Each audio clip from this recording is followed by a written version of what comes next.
Having an organized and tidy home is not an easy task. But when you have kids, it's even harder. And getting the home from this to this is not an easy task. Let's talk about organizing toys.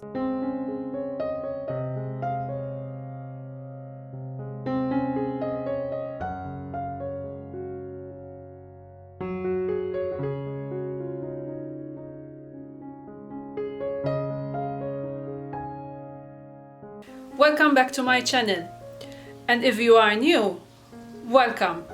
As you have seen from the introduction, today we're going to speak about toy organization and keeping your home tidy.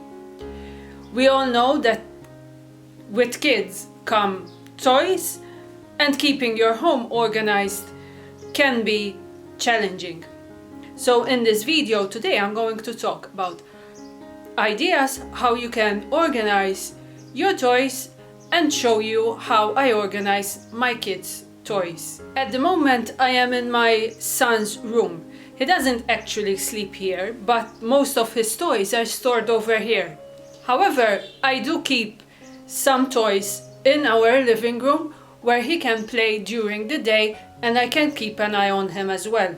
The first tip that I would like to share with you is to limit the amount of toys that come into your home.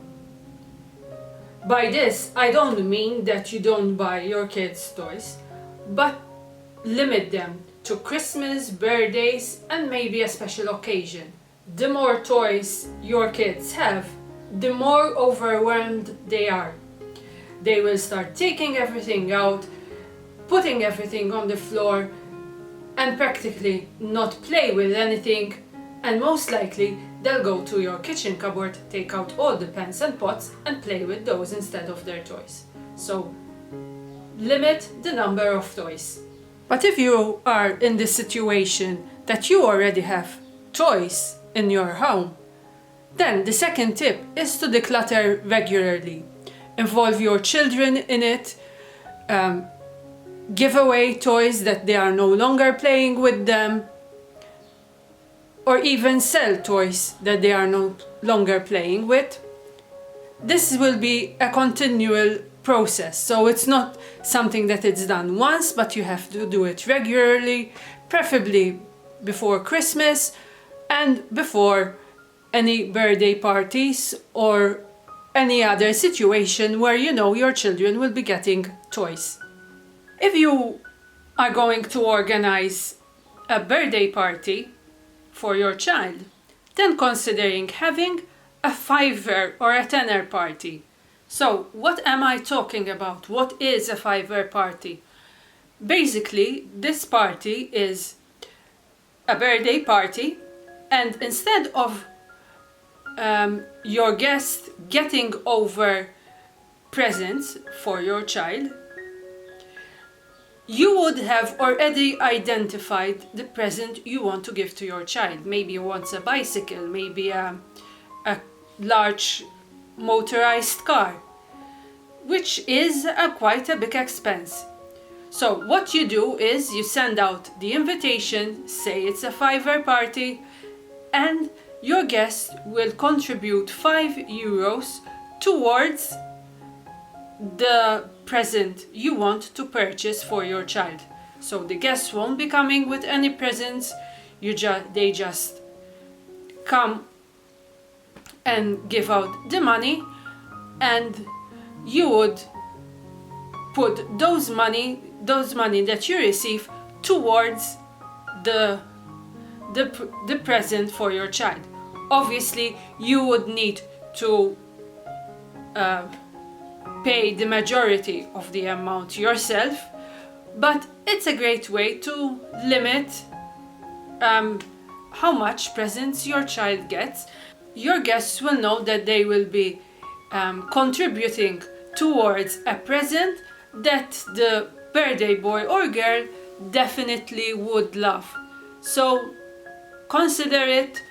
You can obviously purchase the birthday present in advance, have it on display during the party, so the guests can know exactly what you bought, and they know that obviously the money that they are contributing is truly going towards the purchase of that present. Now let's go into the actual organizing of toys.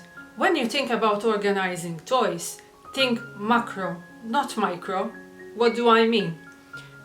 Basically, when you think macro, is you are just thinking of a bigger picture, and you organize your toys by categories. So you have Legos, you have cars, and you have action figures, dolls. It's organized by categories.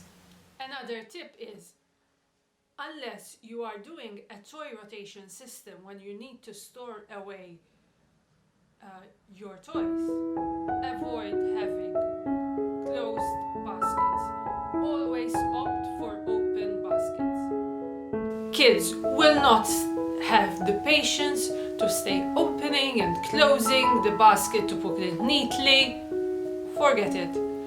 You just opt for open baskets. Let me give you practical examples by what I mean. Macro sorting, micro sorting, and open baskets. So basically here we have open basket. It's not a fancy basket, so it's just a small laundry basket. When choosing baskets, make sure that you are choosing the right basket for the right job. If you are storing heavy things, make sure to use wooden boxes or heavy duty items. My son loves cars, so that's one category, and that's what I mean by saying organizing my macro. When it comes to micro organizing, I have divided his cars into small cars, which go into this bin, to larger cars, which go over here. If your son is a big fan of Legos, then the best way to organize it in micro organizing is to sort them out by color. So you put red ones in a bin, green ones in another bin. That's make it easier for color recognition for children, and also for them to put them back in place. If your child, on the other hand, is a big fan of puzzles, then the best way to store them is to remove the puzzles, cut out the picture from the box, and put everything in a plastic bag. Each puzzle will have its own plastic bag, and you can easily then store everything away into a container for puzzles. Just because you are organizing toys, it does not mean that your bins have to be all colorful and plastic and these types of bins. No. You can use any kind of baskets, really and truly. I mean, if you are storing your toys in the living room, you can have like pretty wicker baskets, boxes, wooden boxes. So make it easy for you, make it nice to look at, both for you and also for your children, and maximize your home. So if you have under the bed storage, make sure to use under the bed as well to store your toys, especially if you're using toy rotation. So put everything in a container, put them under the bed, and in a new space anyway. So make sure you make the most out of that space. And the last thing is to label.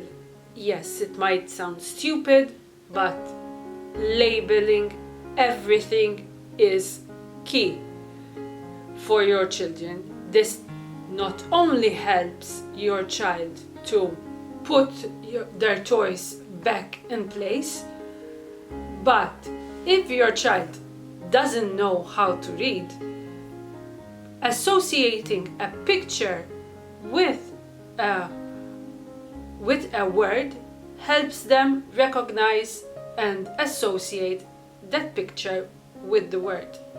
Let me show you how I do it in my case. You have already seen this basket for the cars, and here is the label. It's cars and small cars, meaning that in this tab there should be small cars and not a dinosaur. Over here we have another storage system for my son's toys, and here is another label which says large cars. So I only categorize them in two. He knows that over here, like, medium cars go in it, and we've put in this one as well. Over here another label which is boats and robots. So basically he has any boats,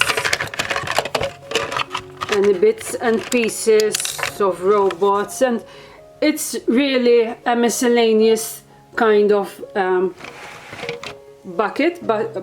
container, but he knows that anything GoBots or boats have to go in there. This one is actually for my daughter, but he does use it. It's labeled dolls, and this is where the micro organizing comes in, where I've organized everything into smaller bags and wrote on each bag what it is. For example, these are grocery gangs, or whatever their name is. These are Play-Doh cutters, although these are labeled dolls, but I wanted for my son to associate it with my daughter. We have these clip dolls, dresses, and any other small pieces, but they're all put in their relative plastic bag, and once they're done playing, everything is put back in place and dumped back into the container. In this net basket, I just keep these two balls and these playbooks, and that's it basically. This one is a shoe organizer, which I use to keep the action figures for my son. Now you can use this for dolls, you can use this for doll accessories, small accessories, you can use it for the LOL dolls, you can use it in the bathrooms. This shoe organizer can be used in a variety of ways in your house, whether it's for your kids, whether it's in the bathroom, it's in the kitchen. And don't be afraid to display toys as well. Like, for example, my son plays quite a lot with this one, so I keep it over here. It's on this chest, and whenever he wants to play with it, I just pull it down and play with it. I only keep one at a time set up. He has another train set, which I don't set up. When he wants to play with it, we set that up. Over here we have some more toys on display. These are like special toys. We had bought them from Disneyland Paris, but they still play with them. And they're nice to decorate the room with them. It's also very good to keep books handy for your child, to encourage them reading, and even if they flip through the pages, it's just fine. So I keep this basket, keep a couple of soft toys as well, and obviously it's labeled books. And some of you might ask, how do you store soft toys? Because soft toys, we know children love soft toys. I had found in the past this container, hanging container, and I filled up this space, this pretty narrow space, and I keep soft toys in there. As I mentioned, make use of the storage underneath your bed. And as you can see, underneath the bed we store some more toys. That's the train I was mentioning, the Hot Wheels, there's a large plane, and there's a large truck as well in there too. So I hope you enjoyed this video and found those tips useful to help you organize and keep your toys tidy. If you have not already subscribed, please make sure to subscribe, and until the next time, bye!